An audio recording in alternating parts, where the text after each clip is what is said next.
getting into more of this Sixers conversation about how the Demarcus Cousins trade affects the Sixers and how the trade affects the NBA overall. We bring in our 97.3 ESPN.com Sixers insider, Michael Kaskey-Blomain. Mike, how you doing today? I'm doing pretty well, Josh. How about yourself, man? I'm doing good, but let me tell you something. When this trade came down last night, it was one of those things that seemed to totally come out of left field. Before we get into the Sixers stuff, I want to know, what was your first reaction, or the first thing that came to you when you saw this trade come down? I was surprised, especially at the timing. I had just finished watching the All-Star Game, as I assume a lot of NBA fans did. And I don't remember another similar situation where such a player that had just played in the All-Star Game that was taking media questions after the game gets traded right in the middle of that. So, especially on the heels of what, the Kings basically saying that they weren't going to trade Cousins in recent weeks, and him saying that he was planning on staying in Sacramento. It's just like you said, it really kind of came out of left field. It was, pretty shocking when I first saw it. I was definitely surprised. Do you feel like this was an issue where the Kings were just trying to get rid of DeMarcus Cousins at all costs, or did you think that New Orleans might have been in this race all along? It certainly comes off as a move that looked like the Kings were just trying to unload Cousins at whatever it was gonna, at whatever they could get. It seemed like they were facing the decision whether or not they were really going to invest, $200 million in him after the season going forward, to kind of build around. And it seems like they just all of a sudden basically flipped a switch and were like, you know what, we want to kind of move in a different direction, not sink that much money into him. And at that point, it sounded like they were just fielding offers for whatever they could get, and settled on that Pelicans offer. So within less than an hour of the news breaking, Ramona Shelburne decides to just, pour some extra kerosene on the fire there of all this deal, and says the following. She said that the Pelicans were very close with a deal for Okafor about 10 days ago. They were offering a similar package, except it didn't include Hield. And now we know from other sources that that deal could have included Langston Galloway, which the contracts pretty much match. There may have been a salary dump for Tyreke Evans, but that first-round pick wasn't in 2017. It was 2018 and protected. So when you hear the fact that the Sixers and New Orleans could have had a deal, Okafor could have gone for a similar value. Again, there wouldn't have been a Buddy Hield involved. Do you think it was a good decision or a bad decision by Colangelo not to make that deal done? Gut instinct, when I first saw the report from Ramona Shelburne, instinctually I thought it was a poor move for him not to take it. But as that was before I really kind of got into the details, and looking at it, what it was reported that it would have been, I think the team was actually wise not to take that offer. I think it's an offer that will still be there come either Thursday or even potentially at the draft. You end up looking at it was a heavily protected pick, like you said. I think it was top protected through the top 20. So, Tyreke Evans is a free agent after this year, and he's a guy with injuries, so he's basically a write-off. As is a second-round pick, it's basically a flyer. So you when you break it down, you're really looking at what was a 20 to 30 pick in the first round next year for Okafor. And the team obviously wants to move on from him, but at the same time, an offer like that, I feel like, is going to be there, if not something better. And it just didn't seem to, the value really didn't seem to be there. There was reports that Colangelo was kind of playing his hands a little too hard. But I don't think if what was exactly reported is what was coming back, I don't think that's necessarily a mistake this time. I argue, Mike, that if you listen to what people say about in the NBA, the national writers, that it seems that Colangelo values Okafor higher than other teams value him. And I argue that if you look at players like assets, which, let's be realistic, they're people, but in the NBA, they're assets. And I see Okafor as a depreciated asset, that this is a guy who was a third overall pick, but he doesn't play great on-ball defense. He's not a good rebounder. He has one skill set that he's very good at, and everything else he's okay at. So I look at him as a depreciated asset, and that Colangelo needs to be careful about how much he's asking for. What do you think? I do agree that he certainly needs to be careful what he's asking for, and you're basically not going to get equal value if you're looking at it straight up as, from a guy that was the third pick in the lottery last year. You're not going to get that sort of value back. And at some point, eventually, if Brian wants to move on from this situation, he's going to have to, settle on a deal. With that said, what I was kind of getting at as far as I don't think his value certainly is depreciated. There's no denying that, the book is out on Okafor, at least to this point, as far as what he can and can't do on a court. But that's what he can do, whatever value there is for him. That skill set, I think it will still be there come either Thursday or come the draft. There'll be still a market it'll be a small market, but I don't know if the market itself will completely disappear. So I think, by holding on to him, which at this point it's still light, it's possible that they, find a trade for him by Thursday, but it's looking, more and more likely that they probably won't, and he'll be, with the team for the remainder of the season. I think, come when the trade talks open up again in the summer, I think there'll be probably, maybe even a couple new suitors that aren't there right now, but after, the draft and trades and other things shake out, I think there will be a market for him somewhere, though not big in general. In your mind, what are the positives and negatives of keeping Okafor past the deadline? I mean, the negatives obviously are that he's not going to, his value is probably not going to go up. Obviously, like you said, if you're looking at him like an asset, as many GMs are, he's obviously not thriving in the current Sixers with the situation as it is. He's not really getting ample opportunities, missing, not playing in a lot of games. So the values, it's certainly not going to go up. But at that said, like I said, I don't think it's going to go down too much either. I think. Really, I don't think it's that drastic of a situation at this point either way, which is definitely a kind of a different view than I had a few days ago where I thought, a move definitely needed to be made. But if the market's just not there, I don't think it's going to get much worse in the future. At this point, it's already pretty low.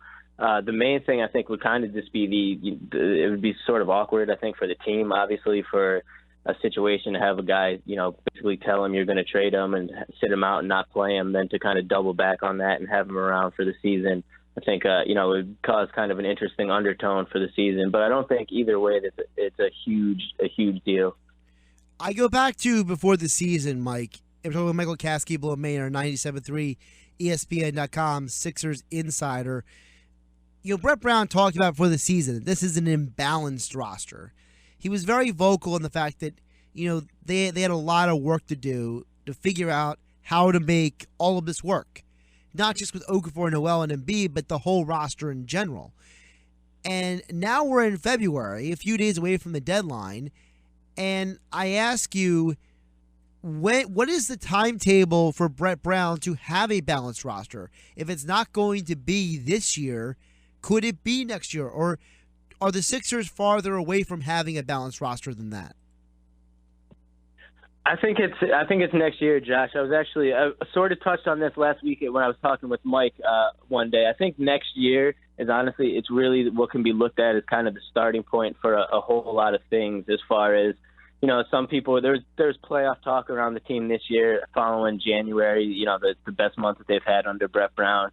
Brian kind of came out and said that was never really, a organizational goal for this season, which it wasn't. But I think next year is really the year that expectations kick in. I think that this draft will be huge for the Sixers coming up as far as adding, one or potentially two more like key building block pieces to really add with Joel and Ben and just, kind of go from there and then not look back. I think this is really the last year that, we'll be paying attention so heavily to the lottery and where we're going to land. I think after this season and going into this off season is when we're going to see the rosters, like as you were saying, the roster is really going to start to get balanced out because we'll see the core that we have to work with on top of Joel and Ben and kind of see what needs to be added around those players. And I think next year is the year that the team is really going to start to look to compete. And in order to do that, the roster needs to be balanced out. So I would say, to answer your question, I don't think that it's a priority for the rest of this season. I think, the continued development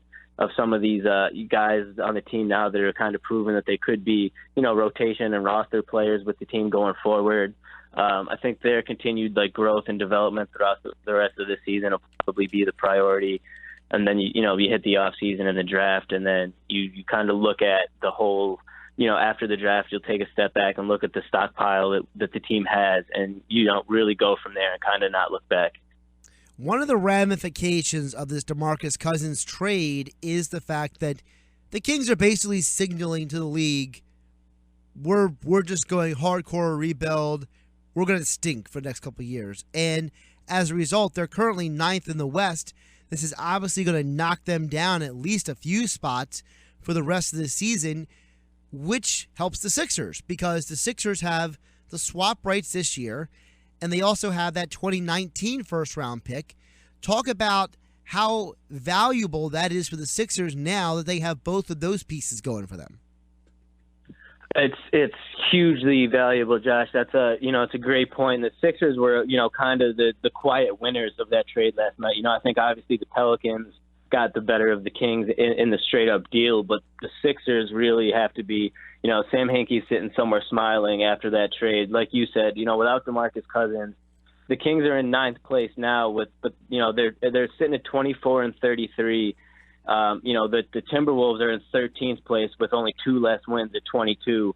Without their best player, the Kings could very quickly tumble down those standings and find themselves in the bottom 2-3 of the West right there, which is, obviously huge for the Sixers with that pick swap. It kind of gives them a little bit of, just a little bit of cushion because the Sixers have obviously been, especially in January, they were winning, a little bit more than people have been used to. And obviously that trend is, kind of continued into February. At least the team's been playing better. And this kind of gives them a little bit of a cushion if they end up playing themselves out of a top 2 or 3 pick with their own pick. Having the Kings kind of bottoming out in the West is, it's basically the best that they could have hoped for. And like you said, then we have the 2019 pick, and by not only trading DeMarcus Cousins, but the Kings are out of assets and draft picks. Basically, they have one owed to out elsewhere. They have, the swap. Right, they have one owed to, I believe, Chicago as well. Right. So basically, the ways the teams, can get better are either through the draft or through trades, and they just traded, their best asset, and they don't have draft picks. So virtually they don't have much means to get better in the short term for the next couple of years. So what that means for the Sixers is that 2019 pick is looking great, which is completely unprotected, and that's coming from a Kings team that in 2 years could really be at the bottom of the barrel, league-wide. And by the way, let's remember, the lottery is a lottery. There's a lot of luck involved. So, even if the Sixers and Kings end up with the same odds, they could get very different picks at the end of the day. So, that NBA lottery, Mike, is such a crapshoot, is it not? Yeah, absolutely. It's pretty wacky, and it's definitely hard to. I mean, you have the team like the Cleveland Cavaliers that got the number 1 pick, 4 times in less than a decade, and then the Sixers were waiting, 20 years. It's definitely just a crapshoot, like you said. So you can't, it's not something that can be, relied upon. But when you look at what the Kings have done, it just, certainly helps the Sixers' odds exponentially. All right, so to wrap this up, I kind of want to have a little fun here because Joel Embiid was down at All-Star Weekend, and Joel Embiid is not the shyest guy in the world, Mike. So he had a lot to say. So I want to run through with you some of the quotes from All-Star Weekend that Embiid had to say, all right? Yes, sir. All right, so first of all, during the Rising Stars game, Rick Fox was talking to him, and he asked him about it. Embiid said that he thinks this game is perfectly suited for him, but they don't play enough defense. I mean, I guess you got to like to hear that, from a guy that's, defensive minded. It's definitely, they could have used some defense in the All-Star game last night, I'll tell you that. But, I like to hear that that's where his mind goes first. He told ESPN Radio that aired on Saturday nights during Meet the All-Stars, he told ESPN Radio that he wants to play in back-to-back games before this season ends so he learns how his body handles that for next season. Your thoughts? I think that's probably one of the more important quotes of his from the weekend, and I tend to agree with him. I don't know for a fact if the organization will agree with him, but I think having him do it at least just one time. I think the team has maybe 5 or 6 back to backs for the rest of the season.